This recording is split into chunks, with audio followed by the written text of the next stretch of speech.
परमात्मा को पाने तथा उसका वास्तविक लाभ प्राप्त करने के लिए पवित्र बाइबल में प्रमाण है कि प्रभु ने मनुष्य को अपना ही स्वरूप बनाया। 6 दिन में सृष्टि रचकर 7वें दिन विश्राम किया। कुरान शरीफ में प्रमाण है कि हजरत मोहम्मद को खुदा स्वयं कह रहे हैं कि मैंने तुम्हें उस परमात्मा की महिमा बताने के लिए भेजा है। वो परमात्मा कबीर है जिसने 6 दिन में सृष्टि रची तथा 7वें दिन तख्त पर जा विराजा। उसकी खबर किसी बाखबर से पूछकर तो देखो। कृपया अवश्य सुनिए जगत गुरु तत्वदर्शी संत रामपाल जी महाराज के अमृत वचन। मैंने पूर्व काल में अपने स्वरूप भूत मंत्र का उपदेश किया है जो ओंकार के रूप में प्रसिद्ध है। वह मंगलकारी मंत्र है। सबसे पहले मेरे मुख से ओंकार ओम प्रकट हुआ जो मेरे रूप का बोध कराने वाला है। ओंकार वाचक है, मैं वाच्य हूँ। यह मंत्र मेरा स्वरूप ही है। प्रतिदिन ओंकार का निरंतर स्मरण करने से मेरा ही सदा स्मरण होता है। ओम मंत्र काल का है, ये सिद्ध है।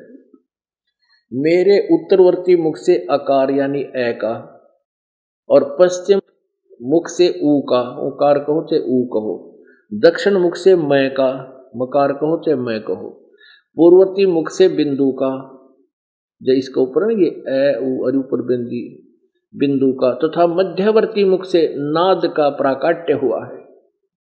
इस प्रकार 5 अवयवों से युक्त ओंकार का विस्तार हुआ है। इन सभी अवयवों से एकीभूत होकर यह प्रणव ओम नामक एक अक्षर हो गया। गीता जी अध्याय नंबर 8 के श्लोक 13 में कहा कि अर्जुन ओम इति एकाक्षरम ब्रह्म व्यवहारन माम अनुस्मरण यह प्रयाति तदन देहम सयाति परमाम गतिम। मुझ ब्रह्म का यह केवल एक ओम मंत्र है, एक अक्षर का ओम मंत्र है। इन सभी अयों से एकीभूत होकर यह प्रणव ओम नामक एक अक्षर हो गया। और ये देखो ना, ओम नमः शिवाय, ये गलत रोंग है। ये इन्होंने अलग से लिखाई में लिखा है। ये मंत्र कोई नहीं है, ये बिल्कुल गलत लिखा है। मूल संस्कृत में नहीं है ये मंत्र, ये केवल ओम मंत्र है। इसका अपने आत्मा परमेश्वर ने 600 वर्ष पहले ये ज्ञान बताया था। ब्रह्मा विष्णु महेश के पिता कौन है, माता कौन है। दुर्गा इनकी माता है और पिता युग काल ज्योति निरंजन है। उस समय परमेश्वर का इतना जबरदस्त विरोध करवाया नकली गुरु ब्राह्मणों ने। परमात्मा के साथ वो जुल्मों सितम किए।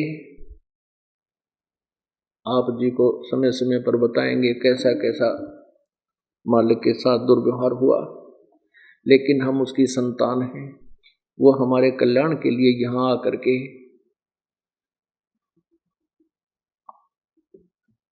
हमारे लिए कष्ट झेलते हैं। कहते हैं मात पिता मेरे कुछ नाही, ना मेरे घर दासी, दुल्हे का सुत आण कहाया, यो जगत करे मेरी हांसी। परमात्मा कहते थे कि ना तो भाई मेरा कोई माता पिता है मेरे, और ना मेरे जन्म है, और ना ही मैंने कोई शादी की है, मेरी पत्नी भी नहीं है। अपने आत्माओं परमात्मा ने 600 वर्ष पहले कहा था, अब मैं तुमसे कहूँ चिताई, त्रिदेवन की उत्पत्ति भाई, कुछ संक्षेप कहूँ गौराई, सब संशय तुमरे मिट जाई। माँ अष्टंगी पिता निरंजन, ये जमदारुण वंशन अंजन, पहले कीन निरंजन राई, पीछे से माया उपजाई। 3 पुत्र अष्टंगी जाए, ब्रह्मा विष्णु शिव नाम धराए। 3 देव विस्तार चलावे, इनमें यो जग धोखा खावे।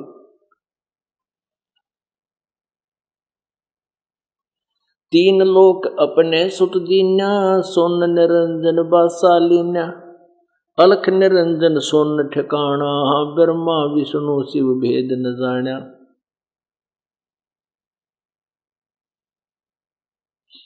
अब ब्रह्मा विष्णु कहते तीनों देव सो उसको ध्यावे, निरंजन का वो पार न पावे। इस काल ने प्रतिज्ञा कर रखी है कि मैं कभी भी अपने ओरिजिनल रूप में किसी के सामने नहीं आऊंगा, और ना वेदों में वर्णित विधि से, ना किसी क्रिया से, ना जप से, ना तप से मेरी प्राप्ति नहीं हो सकती। अब जैसा भी इन्होंने ब्रह्मा से सुना कि आकाशवाणी हुई है परमात्मा की, तप करो, ब्रह्मा ने तप किया, और वह गुट्टी ब्रह्मा ने विष्णु और शिव जी को पै दी। इन्होंने भी खूब घोर तप किए, परमात्मा पाया को ना। इनमें सिद्धियां आ गई, ये एटम बम बन गए, और इन सिद्धियों से फिर ब्रह्मा से कहा सृष्टि कर, विष्णु से कहा तो स्थिति कर, और शिव से कहा तो संहार कर। अब आपने सुना ना कि आपने तप करके, शिव पुराण में, कि तुम दोनों ने तप करके मुझसे ये दो कृत प्राप्त किए हैं, सतीथि और संहार के। अब पहले तो इनकी बैटरी चार्ज करवा, फिर इनका दुरुपयोग करता अपने स्वयं रिमोट से। गुण तीनों की भक्ति में ये भूल पड़ो संसारे, कह कबीर निज नाम बिना कैसे उतरे पार। गुण तीनों की भक्ति में। अब देखिएगा श्रीमद् भगवत गीता अध्याय नंबर 7 के श्लोक 12 से लेकर 15 तक परमात्मा क्या वो एक सेंटेंस, एक अमृतवाणी। गुण तीनों की भक्ति में ये भूल पड़ो संसारे, कह कबीर निज नाम बिना कैसे उतरे पार। अब तीनों गुण कौन? रजगुण ब्रह्मा, सतगुण विष्णु, तम गुण शिव जी। देखिएगा ये जयदयाल गोविंद का इसके अनुवादक है, गीता प्रेस गोरखपुर से प्रकाशित है, अध्याय नंबर 7 का। ये देखिएगा अध्याय नंबर 7 श्रीमद् भगवत गीता, और श्लोक नंबर 12 से प्रारंभ करते हैं। और भी जो सद्गुण से उत्पन्न होने वाले भाव हैं, और जो रजगुण से तथा तमगुण से होने वाले भाव हैं, उन सब को मुझसे ही होने वाले हैं ऐसा जान, परंतु वास्तव उनमें मैं और वे मुझ में नहीं हैं। अपने आत्मा, अभी आपने शिव पुराण गीता प्रेस गोरखपुर से प्रकाशित, अभी आपने शिव पुराण गीता प्रेस गोरखपुर से प्रकाशित छपी हुई, उसमें 110 पृष्ठ पर पढ़ा था कि इस प्रकार ब्रह्मा विष्णु रुद्र इन तीनों देवताओं में तो गुण है, रजगुण ब्रह्मा, सतगुण विष्णु, तमगुण शिव जी, लेकिन वो काल इनसे अतीत है, न्यारा है। अब ये स्वयं कहता है कि तीनों गुणों से यानी रजगुण से होने वाले भाव, यानी सृष्टि, उत्पत्ति, जनता की, जीवों की, और सतगुण से सतीथि और तमगुण से संहार, ब्रह्मा विष्णु महेश से सारी जो भी हो रहा, कहते उनका मुख्य कारण तो मैं हूं, काल कहता है, लेकिन मैं इनसे बाहर रहता हूं। ये अपने ब्रह्मांड के उस ऊपरले स्थान पर रहता है, सबसे ऊपर सुन शिखर में। अब कहते काल निरंजन सुन ठिकाना, और ब्रह्मा विष्णु शिव भेद नहीं जाना। अब आपको ये कंसेप्ट और क्लियर करते हैं।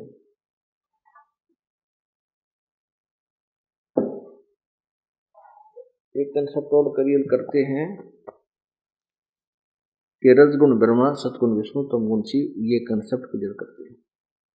अथ देवी भागवतम, ये संस्कृत सहित देवी भागवत अनुवादकर्ताओं ने केवल हिंदी में कुछ गड़बड़ेशन कर रखी है, वो यहां से देख लेंगे हम।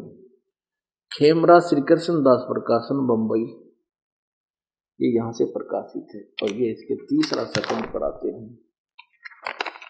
ये देखिएगा, अथ श्रीमद देवी भागवते भाषा टीका युक्ते तृतीय सकंद प्रारंभते, ये तीसरा सकंद ये प्रारंभ हो रहा है इसके 11 पृष्ठ पे, और तृतीय सकंद अध्याय 5 में है।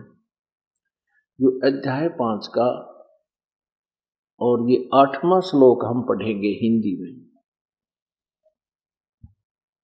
हे माता, शंकर भगवान कह रहा, हे माता, यदि हमारे ऊपर सदा आप दया युक्त हो तो हमको तमोगुण में किस प्रकार प्रदान किया है और ब्रह्मा रजोगुण और हरि सतोगुण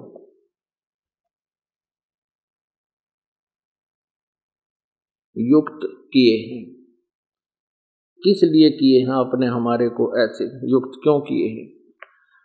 अब फिर देखिएगा, हे माता, यदि हमारे ऊपर सदा आप दया युक्त हैं तो हमको तमोगुण में किस प्रकार प्रदान किया है और रजोगुण ब्रह्मा और हरि यानी विष्णु को सतगुण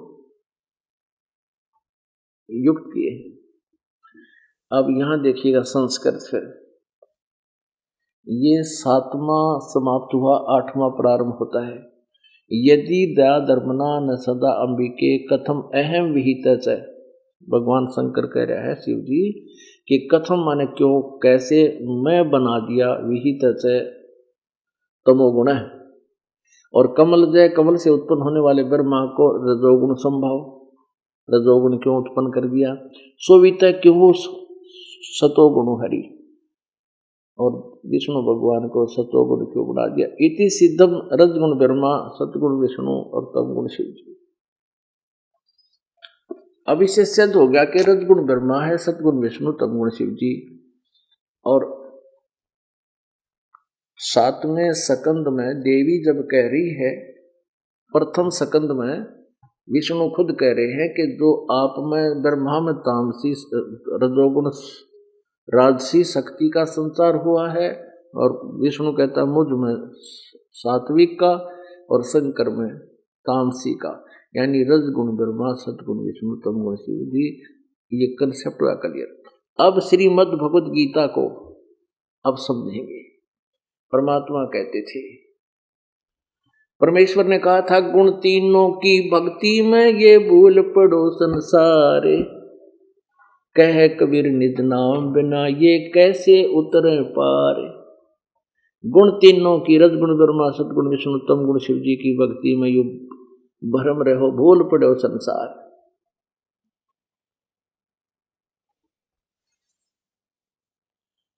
तिनके सुत हैं तीनों देवा, ये अंधर जीव करते हैं सेवा। इस दुर्गा और काल के ये 3 बेटे हैं, रजगुण ब्रह्मा सतगुण विष्णु तमगुण शिव जी। और ये अंधे जीव, अंधे ज्ञानहीन नेत्रहीन प्राणी इन्हीं की पूजा करते हैं। और वही हमारे सदग्रंथ गीता जी कह रही है, सुनिएगा, फिर पढ़िएगा श्रीमद् भगवद गीता। अब ये 7वां अध्याय श्रीमद् भगवद गीता का और 12वां श्लोक फिर से देखिए। और भी जो सतगुण से उत्पन्न होने वाले भाव यानी सृष्टि और सतिथि, और जो रजगुण और तमगुण से होने वाले भाव हैं, उन सबको मुझसे ही होने वाले हैं ऐसा जान। यानी मैं ही निमित्त हूं, क्योंकि इसको श्राप लगा हुआ 1 लाख जीव नित आहार करने का, मनुष्य शरीरधारी नित आहार करने का, और उसके कारण अपने तीनों पुत्रों से ये यहाँ अपना आहार तैयार करवाता है। परंतु उनमें मैं और वे मुझ में नहीं हैं। यु काल इनसे अलग रहता है, ऊपर के ब्रह्मांड के ऊपरले स्थान पर सुन शिखर में, चोटी में। अब 13वें श्लोक में क्या कहा है? गुणों के कार्य रूप सात्विक, राजस और तामस, इन 3 प्रकार के भाव से सारा संसार प्राणी समुदाय मोहित हो रहा है। इन तीनों गुणों से परे, रजगुण ब्रह्मा सतगुण विष्णु तमगुण से परे मुझ अविनाशी को नहीं जानता।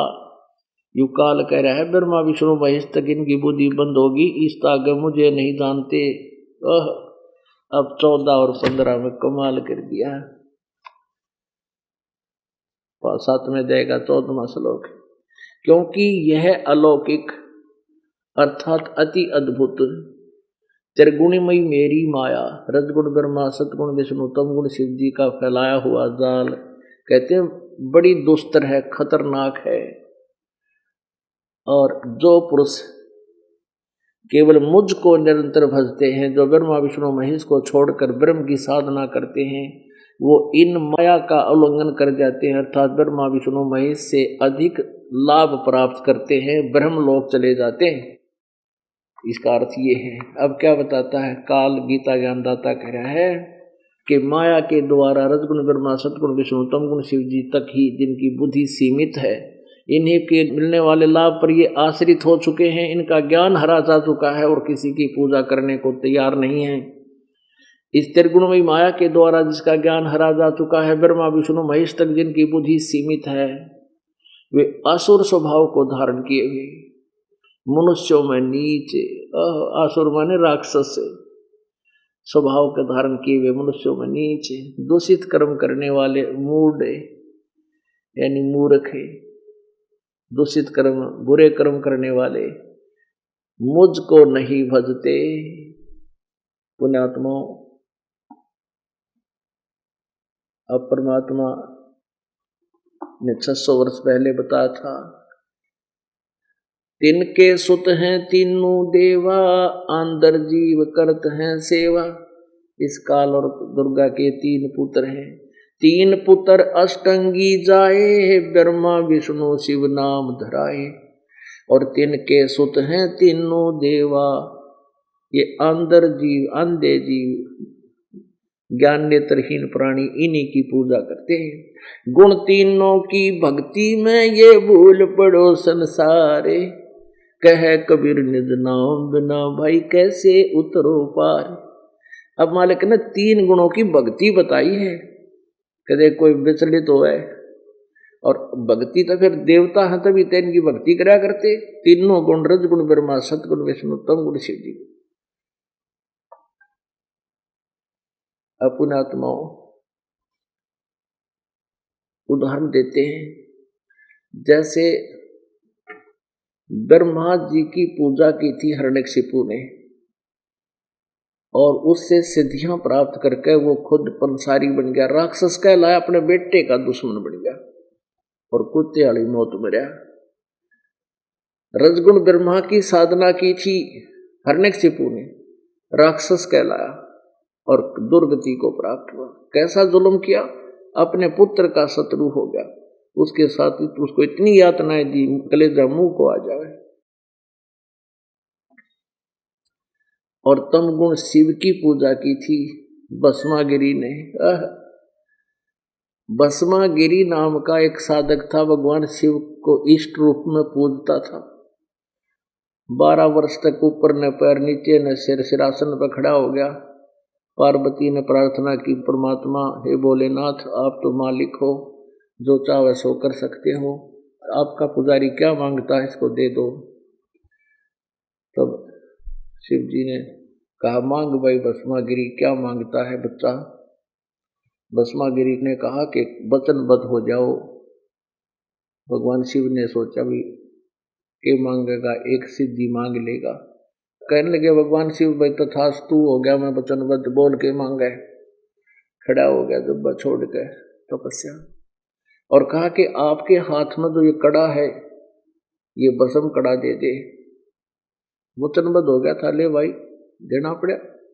अब जो उस भस्म कड़े में एक गुण था कि जो उस किसी के भी सिर पर नू करके कह दे, सिर पे रख कर नू कह दे भस्म, वो वही नष्ट हो जाता था। ये उसको पता था भस्मागिरी को, इसलिए वो मान गया।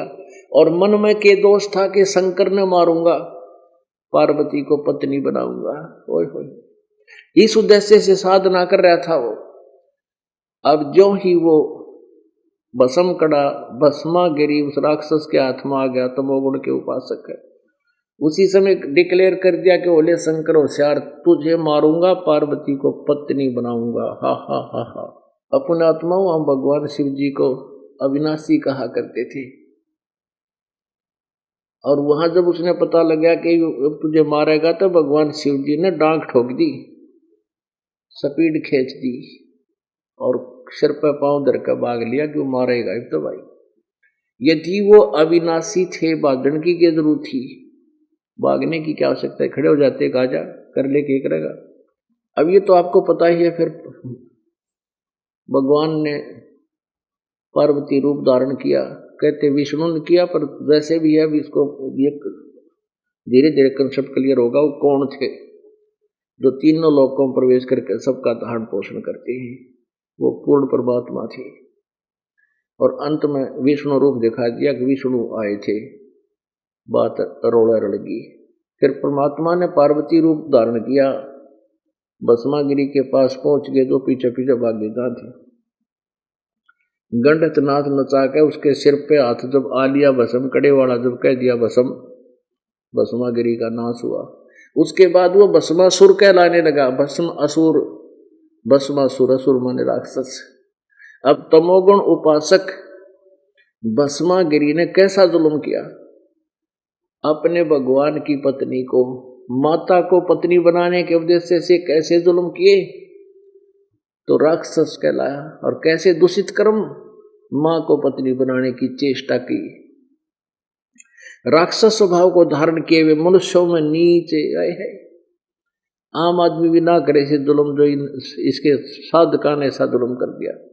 और दूषित कर्म करने वाले मूर्ख, ये चार जो है ना, इनकी उपमा दी है गीता जी में। इन तीनों गुणों के उपासकों को क्या क्या राक्षस, दूषित कर्म करने वाले, राक्षस स्वभाव को धारण किए हुए मनुष्यों में नीचे आए। और दूषित कर्म यानी बुरे कर्म करने वाले मूर्ख। अब रावण ने तमोगुण भगवान शिव की साधना की थी, आपको पता है उसको क्या संज्ञा मिली? रावण को राक्षस कहा जाता है। पुण्यात्माओं, एक बार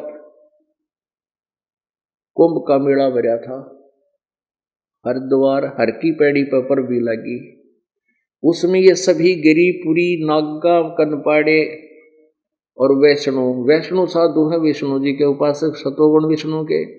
नागा, कनपाड़े और ये नाथ, ये गिरिपुरी, ये श्री शिव के उपासक तमोगुण के। वहां चले गए स्नान करने के लिए। जब नहाने का टाइम आया, समय आया, पर भी का समय आया, सभी के सभी अपने अपने झुंडों में, वहां गिरी अलग, पुरी अलग, नागा न्यारे, वैष्णु अलग अलग अपने समुदाय में इकट्ठे हो जाते हैं। वहां से स्नान करने चलते हैं। पहले नागा साधु तमोगुण उपासक पहुंच गए, हर की पैड़ी पर पहुंच गए, सारे खड़े हो गए। पीछे से वैष्णु श्री सतोगुण के विष्णु के उपासक आ गए। उन्होंने नागाओं से कहा कि नागाओं तुम बाद में स्नान करना, हम श्रेष्ठ हैं, सबसे पहले हम स्नान करेंगे। नागाओं ने ऑब्जेक्शन कर दिया कि नहीं, हम सर्वश्रेष्ठ हैं, हम त्यागी और बैरागी हैं, हम तन पर वस्त्र भी नहीं रखते, हम नी इच्छा हैं, हम सर्वश्रेष्ठ हैं। अब सतोगुण के उपासक विष्णु के उपासकों ने कहा कि ए शरण फरडो, तुम काहे के श्रेष्ठ हो? पशु की तरह नंगे फिरते हो, टट्टी के हाथ भी नहीं धोते हो, शरण फरड, तुम बाहर मरो, पहले हम नहाएंगे आकर के, बाद में स्नान करना। अब वो नागा भी तो एकदम वो भी बैक हो गए और लट्ठम लट्ठा, मुक्कम मुक्का, बुड़के भरे एक दूसरे के जो पशु खाया करे, गधे गधे के नाड़ ने काटा करे, और तलवार निकाल ली, तीर मारे, कटारी घोंप दे एक दूसरे के। 25,000 वो त्रिगुण उपासक, ओए होए, ये 25,000 वहां आपस में कटके मर गए। राक्षस, दूषित कर्म, ओए होए, राक्षस कहते काटे शीस नहीं दल, करुणा ये जग में साध कवावे हैं। जो जन उनके दर्शन को जावे, उनको भी नरक पठावे हैं। तीर तुपक तलवार कटारी, जमदड़ जोर बधावे हैं। हर पैड़ी हर हेत न जाण्या, वहां जा तेग चलावे हैं। अब तीर तलवार कटार कटारी यानी छुर्रा गोपमा एक दूसरे में, और हर की पैड़ी कहे भगवान तो डरे भी कोई ना, भगवान में प्यार भी ना होया उनका। अगर वह हर की पैड़ी थी और भगवान का गलठ बजावे, यो भी नकली काम है। तीर तुपक तलवार कटारी, जमदड़ जोर बधावे हैं। हर पैड़ी हर हेत न जाण्या वाजा तेग चलावे। तेग माने तलवार। काटे शीस नहीं दल करुणा ये जग में साधको आवे हैं। और जो जन उनके दर्शन को जावे उनको भी नरक पठावे हैं। अब इन तीनों गुणों को गीता जी में कहा कि तीनों गुणों के उपासकों को, रजगुण ब्रह्मा सदगुण विष्णु तम गुण शिव जी के उपासकों को राक्षस स्वभाव को धारण किए हुए मनुष्यों में नीच और दूषित कर्म करने वाले मूर्ख कहा है। और यही परमात्मा कहा करते थे। अपन आत्माओं गीता जी अध्याय नंबर 7 के श्लोक 12 से 15 तक आपने पढ़ लिए। अब गीता ज्ञानदाता कहता है 16वें और 17वें और 18वें श्लोक में कि मेरी साधना करने वाले 4 प्रकार के अर्थार्थी, आर्त, जिज्ञासु और ज्ञानी। आर्त तो होते हैं जो अपना संकट निवारण के लिए वेदों के मंत्रों से ही अनुष्ठान किया करते हैं, वो केवल वहीं तक सीमित हैं। किसी का जंतर मंत्र कर दिया, किसी का गाल गल दी, इस तरह के वो करते हैं। और अर्थार्थी जो धन लाभ के लिए गणे धनी बनने की खातिर वेदों के मंत्रों से ही वो अनुष्ठान करते हैं, किसी और ग्रंथ से वो सहयोग नहीं लेते, वो भी ब्रह्म उपासक है। और तीसरे जिज्ञासु घर से निकलते हैं परमात्मा पाने के लिए, और फिर जैसा भी किसी संत ऋषियों से ज्ञान ग्रहण किया फिर वो वक्ता बन जाते हैं। वह जिज्ञासु वो भी यूजलेस बताए तीनों के तीनों, आरत, अर्थार्थी और जिज्ञासु। और चौथे जो ज्ञानी हैं कहते हैं वो मुझे अच्छे लगते हैं, क्योंकि ज्ञानी वो होता है उनको पता लग जाता है कि मनुष्य जीवन बार बार नहीं मिलता और मानुष जन्म पाकर भक्ति करनी चाहिए। उनको ये भी निष्कर्ष हो जाता है कि केवल एक परमात्मा की साधना करनी चाहिए, आन देव की पूजा नहीं करनी चाहिए, अन्य देवी देवताओं की पूजा नहीं करनी चाहिए। अब ये ब्रह्म कहता है गीता ज्ञानदाता कि वो मुझे अच्छे लगते हैं, उनको मैं अच्छा लगता हूं, लेकिन उनको पूर्ण परमात्मा तत्वदर्शी संत ना मिलने से, पूर्ण परमात्मा का ज्ञान ना होने से वो आप पर निष्कर्ष निकाल लेते। जैसे आपने अभी देवी का ज्ञान सुना, ब्रह्मा का सुना, नारद और व्यास का सुना, विष्णु का सुना, वो आप पर निष्कर्ष निकाल लेते हैं। महिमा तो गाते हैं परम अक्षर ब्रह्म की और नाम जाप करते हैं, ये ब्रह्म को सुप्रीम पावर मान कर ओम का जाप करते हैं। अब यहां ये काल कहता है कि ये ज्ञानी आत्मा है तो नेक जो चौथे प्रकार की है, पर ये मेरे वाली अनुतमाम यानी घटिया व्यर्थ साधना में ही लीन रहे, क्योंकि इनको तत्वदर्शी संत नहीं मिले। अपने आत्माओं उत्तम माने क्या होता है? श्रेष्ठ। आप चौथी कक्षा के बालक ने पूछ ले उत्तम माने क्या होता है? श्रेष्ठ। और अनुत्तम जो श्रेष्ठ ना हो, व्यर्थ, घटिया। अब गीता अनुवादकर्ताओं ने क्या कर रखा है देखो, 7वां अध्याय। अब हमने 15 तक पढ़ लिया। 16 में है कि ये भारतवंशियों में श्रेष्ठ अर्जुन, उत्तम कर्म करने वाले अर्थार्थी, आर्त और जिज्ञासु और ज्ञानी, ये 4 प्रकार के भक्त जन मुझको भजते हैं, ये ब्रह्म साधना ये करते हैं। 17वें में कहा है कि उनमें नित्य मुझ में एक ही भाव से स्थित अनन्य प्रेमा भक्ति ज्ञानी भक्त, ये ज्ञानी भक्त अति उत्तम है, क्योंकि तत्व से जानने वाले ज्ञानी को मैं और अत्यंत प्रिय हूं और वह ज्ञानी मुझे प्रिय है। अब 18 में क्या कहा है? उद्धारा सर्वे एव एते ज्ञानी तु आत्मा, ये ज्ञानी आत्मा एवं में मतम, मेरे विचार में ये सभी ज्ञानी आत्मा है तो उद्धार अच्छी आत्मा है। आस्तित से ही युक्त आत्मा, वो मेरे में ही लीन आत्माएं मुझ भई आश्रित हैं। माम एवं अनुतमाम गतिम, मेरे वाली घटिया गति में ही आश्रित है, क्योंकि उनको ये है तो उद्धार, लेकिन आस्थित स ही युक्त आत्मा माम एवं अनुतमाम गतिम, मेरे वाली घटिया गति में ही ये आश्रित हैं। ये सभी उद्धार हैं, ये थोड़ा घुमा रखा है इन्होंने, ये सभी उद्धार हैं, परंतु ज्ञानी तो साक्षात मेरा स्वरूप ही है। इसमें स्पष्ट लिखा है कि सर्वे एव एते ज्ञानी तु आत्मा एव मे मतम, ये सभी ज्ञानी आत्मा सभी हैं तो उदार, और ये मेरा मत है, परंतु ये आश्रित हैं। माम माने मेरे वाली, युक्त आत्मा, ये सभी लीन आत्मा जो है मेरे वाली, मेरे में आश्रित है, जो अनुतमाम गति है मेरी उसमें। अब इन्होंने क्या किया है, ये सभी उद्धार है, परंतु ज्ञानी तो मेरा स्वरूप ही है, नहीं, ये उद्धार आत्मा है, ऐसा मेरा मत है, गीता ज्ञानदाता कहता है। क्योंकि यह मत मन बुद्धि वाला ज्ञानी भक्त, अब देखो अनुत्तमा माने अति उत्तम कर दिया, ए तेरा गजब, अनुतमाम अनुतम कति घटिया, अनुतमाम अति व्यर्थ गति रूप मुझ में, गति माने मेरे वाली गति में ही आश्रित हैं, अच्छी तरह स्थित है। अपने आत्माओं, अब यहाँ कति इन्होंने अनर्थ कर दिया, क्योंकि ये श्री कृष्ण तो ऊपर किससे नहीं माने थे, और इन्होंने मान रखा कि श्री कृष्ण ने ज्ञान कथ्या और श्री कृष्ण ही सुप्रीम पावर है। जबकि गीता ज्ञानदाता चौथे अध्याय के 5वें और 9वें श्लोक में कहता है, अर्जुन तेरे और मेरे बहुत जन्म हो चुके, ये तो नाशवान है, अविनाशी नहीं है।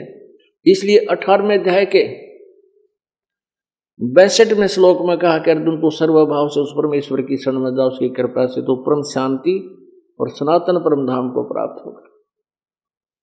लेकिन ये ज्ञानहीन लोग यहीं तक सीमित रखे। आगे फिर इसमें 7वें अध्याय के 19वें श्लोक में क्या कहा है कि बहुनाम जन्मानाम अंते ज्ञानवान माम प्रपद्ये।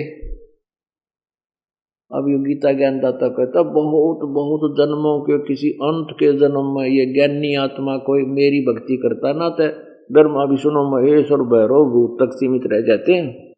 और वासुदेव सर्वमिति सहमात्मा सुदुर्लभ है, ये बताने वाला कि वो वासुदेव ही सब कुछ है, सर्वम, वही सर्व सृष्टि रचनहार है। वासुदेव, वासुदेव माने जो ओवरऑल कंट्रोलर है, जो सबका मालिक, उसको वासुदेव कहते हैं। श्री कृष्ण वासुदेव नहीं था, श्री कृष्ण वासुदेव वेदों में नाम है उस परम पिता पूर्ण परमात्मा का। वासु माने जो सबके ऊपर वास करता है, सबका कुल का मालिक है, सबके ऊपर सर्वशक्तिमान है, सर्वगतम ब्रह्म जिसको बोलते हैं। और वेदों से ही वासुदेव श्री कृष्ण जी के पिता का नाम ब्राह्मणों ने रखा है। जैसे कृष्ण नाम धर लेते हैं हम श्री कृष्ण की महिमा सुनकर, लेकिन वो वर्तमान का श्री कृष्ण वो कृष्ण नहीं है।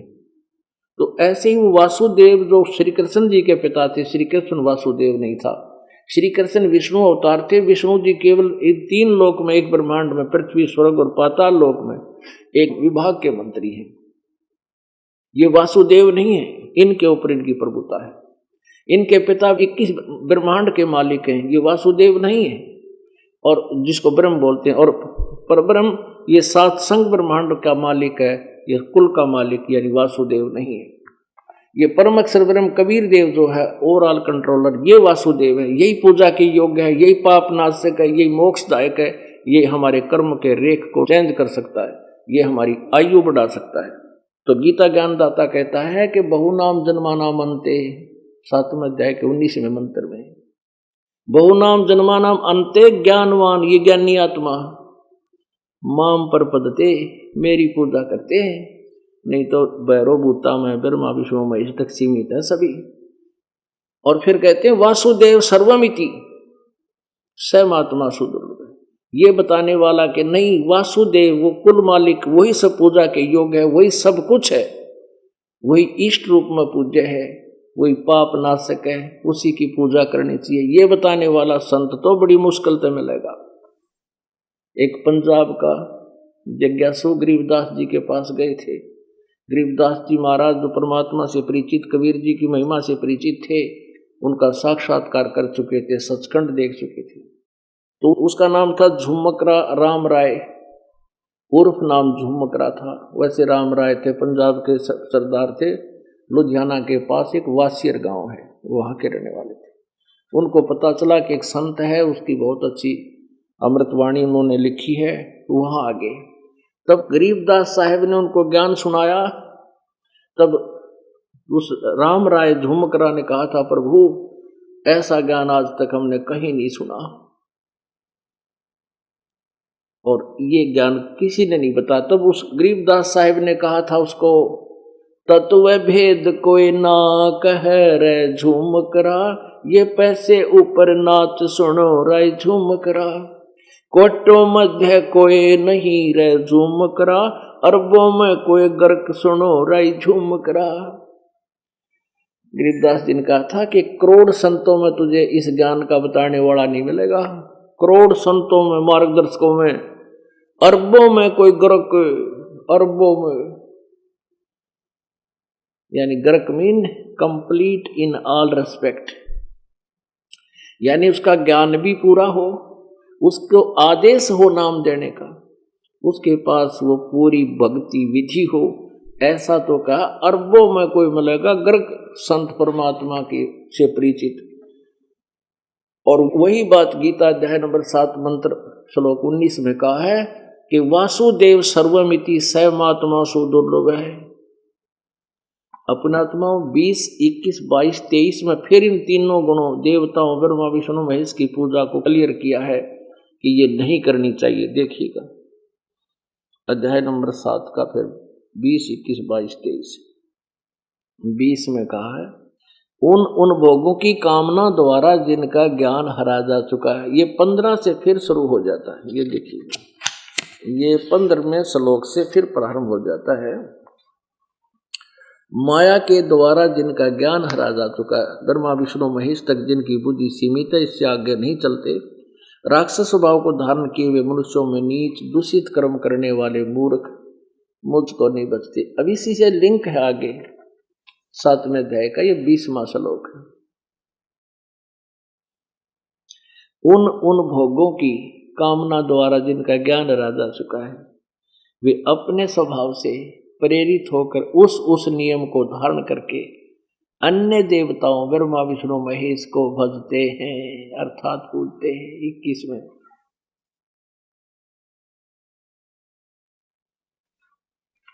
जो सकाम भक्त जिस देवता के स्वरूप को श्रद्धा से पूजना चाहता है, उस भक्त की श्रद्धा को मैं उसी देवता के प्रति स्थिर करता हूं। 22 में वह पुरुष, वह व्यक्ति उस श्रद्धा से युक्त होकर उस देवता का पूजन करता है और उस देवता से मेरे द्वारा ही विधान किए हुए उन इच्छित भोगों को निसंदेह प्राप्त करता है। अब आगे 23 में स्पष्ट कर दिया, परंतु उन अल्प बुद्धि वालों का, मंद बुद्धि वालों का, बुद्धिहीनों का वह फल नाशवान है। देवताओं को पूजने वाले देवताओं को प्राप्त होते हैं, मत भक्त ये नरराज्य चाहे जैसे भी भजे अंत में नहीं, मेरा भक्त मुझको ही प्राप्त होते हैं। अपने आत्माओं आपको और दिखाते हैं, अध्याय नंबर 9 का श्लोक 20 से लेकर 23 तक, 9 का यो 20 है। तीनों वेदों में यजुर्वेद, ऋग्वेद और सामवेद, अथर्ववेद जो है वो अलग से है, वो सृष्टि रचना का ज्यादा ज्ञान है। इन तीनों वेदों में विधान किए हुए ऋग्वेद, यजुर्वेद और सामवेद, ये भक्ति के सत्र के वेद हैं। इन तीनों वेदों में विधान किए हुए सकाम कर्म करने वाले, सोमरस पीने वाले, पाप रहित पुरुष मुझको यज्ञों द्वारा पूजकर स्वर्ग की प्राप्ति चाहते हैं। वे अपने पुण्यों के फल रूप स्वर्ग लोक को प्राप्त होकर स्वर्ग में दिव्य देवताओं के भोगों को भोगते हैं। 21 में देखना क्या कहा है। अब वे, ये 21 है, वे उस विशाल स्वर्ग लोक को भोग कर पुण्य अक्षीण होने पर मृत्यु लोक को प्राप्त होते हैं, मृत्यु लोक को। इसी प्रकार स्वर्ग के साधन रूप तीनों वेदों में कहे हुए सकाम कर्म का आश्रय लेने वाले और भोगों की कामना करने वाले पुरुष बार बार आवागमन को प्राप्त होते हैं, अर्थात पुण्यों के प्रभाव से स्वर्ग जाते हैं और पुण्य क्षीण होने पर मृत्यु लोक में आते हैं। अब 22 में क्या कहा है? जो अनन्य प्रेमी भगत जन मुझ परमेश्वर को निरंतर चिंतन करते हुए निष्काम भाव से बचते हैं, वो नित्य निरंतर मेरा चिंतन करने वाले पुरुषों के योग अक्षेम में स्वयं वहम करता हूं। और 23 में कमाल कर दिया, हे अर्जुन, यद्यपि श्रद्धा से युक्त सकाम भक्त हैं, सकाम नहीं, ये जो भक्त हैं जो ऊपर वर्णित किए हैं, जो अन्य देवताओं को पूजते हैं वे भी मुझको ही पूजते हैं। अर्थात कहने का भाव यह है कि वो भगवान की पूजा मानकर वो भगवान की भक्ति ही कर रहे हैं, किंतु उनका वह पूजन अविधि पूर्वक अर्थात अज्ञान पूर्वक है। आगे 25 में कहा कि देवताओं को पूजने वाले, देवताओं को पूजने वाले देवताओं को प्राप्त होते हैं, पितरों को पूजने वाले पितरों को प्राप्त होते हैं, और भूतों को पूजने वाले भूतों को प्राप्त होते हैं, और मेरा पूजने वाले भक्त मुझको प्राप्त होते हैं। अपना आत्मा ये देखना। और यहां फिर आइएगा कि उन अल्प बुद्धि वालों का, हे अर्जुन, ये 9वें अध्याय के 23 में कहा है, हे अर्जुन, यद्यपि श्रद्धा से युक्त जो सकाम भक्त, सकाम नहीं, जो वो भक्त हैं जो दूसरे देवताओं को पूजते हैं, ब्रह्मा विष्णु महेश को पूजते हैं, वे भी मुझको ही पूजते हैं, किंतु उनका वह पूजन अविधि पूर्वक अज्ञान पूर्वक है, शास्त्र विरुद्ध है। और पुण्यात्माओं 16वें अध्याय के 23वें श्लोक में स्पष्ट किया है, 23वां श्लोक, जो शास्त्र विधि को त्याग कर अपनी इच्छा से मनमाना आचरण करता है वह न सिद्धि को प्राप्त होता है, न परम गति को और न सुख को ही। 24 में कहा कि इससे तेरे लिए कर्तव्य और अकर्तव्य की अवस्था में शास्त्र ही प्रमाण है। ऐसा जानकर तो शास्त्र विधि से नियत कर्म ही करने योग्य है, यानी और नहीं करनी चाहिए। अब देखो 17वें में क्या पूछा है, तोड़ पाट रखा गीता जी, तुम्हारा कर्म वाइज ज्ञान है, तरती वाइज। प्रथम मंत्र में अर्जुन ने पूछा, हे कृष्ण, जो मनुष्य शास्त्र विधि को त्याग कर श्रद्धा से युक्त देव आदि का पूजन करते हैं, यानी अन्य देवताओं की पूजा करते हैं, शास्त्र विधि त्याग कर मनमानी, उनकी स्थिति फिर कौन सी, सात्विक, राजसी या तामसी है? फिर पूछा है। अब इसमें जो पूछा, जो शास्त्र विधि त्याग कर को जो करते हैं वो किस स्थिति के लोग हैं?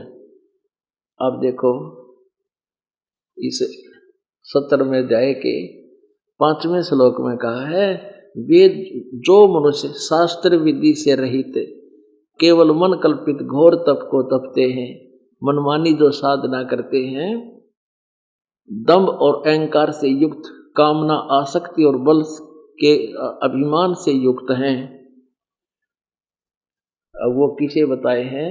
शरीर रूप से स्थित भूत समुदाय को और अंतःकरण में स्थित मुझ परमात्मा को भी अब क्रस करने वाले हैं, दुखी करने वाले हैं। उन अज्ञानियों को असुर स्वभाव के जान पुण्यात्माओं। अब ये कति गीता जी का निष्कर्ष निकला है, और गीता जी 7वें अध्याय के प्रथम मंत्र में कहा है कि इस ज्ञान बताऊंगा तेरे को, इसके जानने के बाद फिर भी कुछ भी जानना शेष नहीं रहता। अब देखिए फिर गीता जी अध्याय नंबर 7 का प्रथम मंत्र है, अध्याय नंबर 7वां अध्याय है। ये पार्थ, अनन्य प्रेम से मुझ में आसक्त तथा अनन्य भाव से मेरे प्राण होकर योग में लगा हुआ, जिस प्रकार से संपूर्ण विभूत बल एवं ऐश्वर्य आदि गुणों से युक्त सबके आत्मरूप मुझको संशय रहित जानेगा, उसको सुन। मैं तेरे लिए दूसरा। इस विज्ञान सही तत्व ज्ञान को पूर्णतः कहूंगा, जिसको जानकर संसार में फिर कुछ भी जानने योग्य शेष नहीं रह जाता। पुण्यात्माओं ये कहा करते कि ब्रह्मा विष्णु महेश अजरो अमर हैं, इनका कोई माता पिता नहीं है, यही सब कुछ है, सर्वेश्वर हैं। और परमात्मा उनके विषय में क्या कहा करते थे? मोती मुक्ता दर्शत नाही, ये जग है सब अंदरे, दिखत के तो नैन चसम, इनका फेरा मोतिया बंदरे।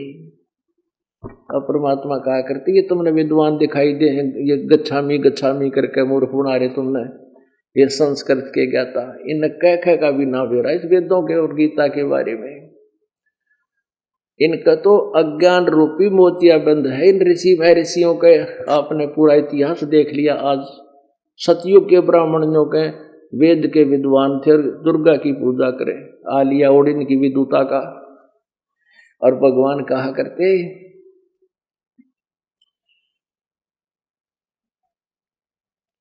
मन माणिक लहर समंदरे, मुरजीवा नग सीप न सायर, वो निर्मल आनंद कंदरे। मन माणिक लहर समंदरे, मुरजीवा नग सीप न सायर, वो निर्मल आनंद कंदरे। मन माणिक लहर समंदरे, मुरजीवा नग सीप न सायरे, वो निर्मल आनंद कंदरे। मोती मुक्ता दर्शत नाही, यो जग है सब अंदरे। मोती मुक्ता दर्शत नाही, यो जग है सब अंदरे। दिखत के तो नैन चसम, इनके फेरा मोतिया बंदरे। दिखत के तो नैन चसम, इनके फेरा मोतिया बंदरे। जिसका सफेद मोतिया हो जाए ना, उसकी आंख तक कति स्वस्थ दिखाई देती है, पर उसने दिखता कति नहीं। ऐसे ये विद्वान महर्षि कुआं थे, इनको कह का पता नहीं था वेदों और गीता और पुराणों के बारे में। गीता जी का सारांश सुनाया करते, अर्जुन तू क्या लाया था, तू तेरा क्या जाता है, आत्मा तो अमर है, तू शोक ना करे। ये टट्टू सारांश था। सारांश तो यही भाव है गीता जी का। नर नारायण देही पाके, जय कट्या न जम का फंदरे। परमात्मा कहते भगवान ने अपने जैसा रूप दे रखा तुम्हें, और ऐसा सुंदर शरीर ना कुत्ते गधे सुअर देखो इनकी क्या दुर्गति है। और इस शरीर को पाकर भी जय कट्या न काल का फंदरे, यानी काल का जाल से मुक्त नहीं हुए। तो कहते हैं नर नारायण देही पाके, जय कट्या न जम का फंदरे। रतन अमोली दर्शत नाही, जक्कार है वाकी जंदरे। कहते जक्कार है मनुष्य जीवन को, दो मनुष्य जन्म पाकर भी परमात्मा की प्राप्ति नहीं हुई और काल का जाल से नहीं छुटकारा हुआ। पूर्ण ब्रह्म रटे अविनाशी, यानी पूर्ण परमात्मा की जो भक्ति करते हैं, अपने अपने विषय में आप बता रहे हैं। पूर्ण ब्रह्म रटे अविनाशी, जो भजन करे उस गोविंदरे। भाव भक्ति जा हृदय हो ही, फिर क्या कर है सुरपति इंद्रे। इंद्री कर्म न लगे लगारम, जो भजन करे निर्द्वंदरे। गरीब दास जग कीर्ति होगी, जब लग सूरज चंद्रे।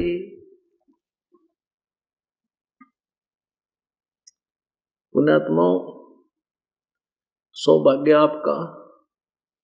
आपका इस कलयुग में, इस बीचली पीढ़ी में मानव शरीर है और आप शिक्षित हो। नहीं हमारे दादे परदादे पिताजी और 7 पीढ़ी थी तो हमने पता कोई शिक्षित नहीं था, और शिक्षा की कति जरूरत नहीं थी। वो बड़े चैन से रहा करते थे, बेईमाना कति नहीं था। ये शिक्षित होकर था हम इतने कति गिर गया सतर हमारा। लेकिन इस शिक्षा का देना जरूरी था परमात्मा ने, क्योंकि इस शिक्षा से आज हम भगवान पहचान रहेंगे। इस अक्षर ज्ञान से नहीं तो इस शिक्षा की कति आवश्यकता नहीं थी। मनुष्य जीवन का टाइम पास करना है, चाहे कोठी में कर ले और चाहे झोपड़ी में कर ले। पुण्यात्माओं, ये रहम है दाता का आज आपके ऊपर कि आप बच्चा छोटे से लेकर बड़े तक, बालक बुजुर्ग, बेटी भाई बहन, ये सभी आज अक्षर ज्ञान युक्त हैं। सदग्रंथ हमारे पास है और पहचान कर भगवान को, फिर भक्ति कठिन नहीं है। ये तो नड़ियन बड़ा रखी थी, को दूना तप्पे, को खड़ा होगा तप्पे, कोई उल्टा तप्पे। हमने सोचा करते हमारे बस की बात को ना, हम नहीं कर सकते इस कठिन काम को, क्योंकि हम तो बाल बच्चेदार हैं। और परमात्मा ने बताया कि पर्वत डूंगर मत चढ़ो, बस्ती तजो ना गाम, और बन बस्ती में एक सा जाके हृदय सतनाम। तो भगवान याद दिलाते हैं, अमर करूं सतलोक पठाऊं, ताते बंदी छोड़ कहाऊं, बंदी छोड़ हमारा नामम, अजर अमर है अस्थिर ठामम। जो हम कहें करे जो कोई, मन धारे जो से देखे, और लक्षण योग लखाऊं निर्गुण, बहुत दरह नहीं देखे। कहते जो हम कहें ऐसे कर लेगा, फिर उसका पुनर्जन्म नहीं होगा। बोलो सतगुरुदेव।